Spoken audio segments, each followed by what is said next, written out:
অভিনন্দন সম্মানিত ভিউয়ার্স। নুরুল হক নূর ঢাকসুর বিপি নির্বাচনের দিন দুপুর নাগাদ বর্জন করেছিলেন ঢাকসুর বোর্ড। বর্জন করেও বিজয়ী হন তিনি। তখনই বড় প্রশ্ন দেখা দেয়, নূর কি বিপি হিসেবে দায়িত্ব নেবেন? প্রশ্নটির সরাসরি জবাব তিনি কখনো দেননি। কখনো বলেছেন শিক্ষার্থীরা চাইলে দায়িত্ব নেব, আবার কখনো পুনর্নির্বাচনের দাবিতে আন্দোলনে নেমেছেন। সর্বশেষ শনিবার প্রধানমন্ত্রীর আমন্ত্রণে গণভবনে যান নুরুল হক নূর।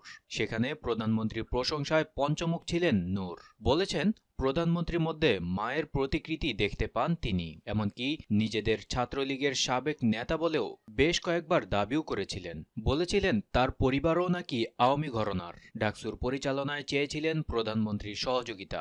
মনে হয়েছিল দায়িত্ব নিতেই যাচ্ছেন ডাকসুর নতুন বিপি নূর।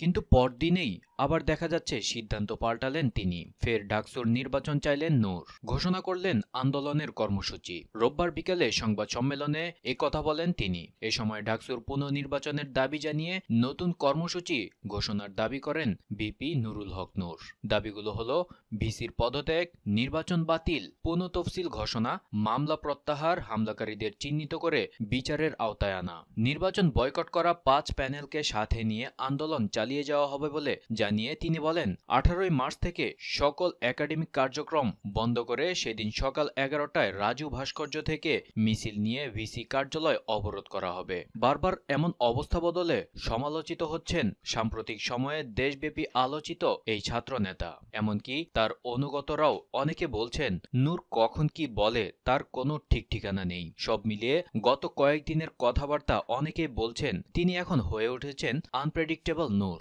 ধন্যবাদ সম্মানিত ভিউয়ার্স, দেশের সংক্ষিপ্ত এই প্রতিবেদনটি শুনতে চ্যানেলটির সাথে থাকার জন্য। প্রতিনিয়ত দেশ বিদেশের গুরুত্বপূর্ণ আপডেট জানতে চ্যানেলটিকে সাবস্ক্রাইব করে রাখুন।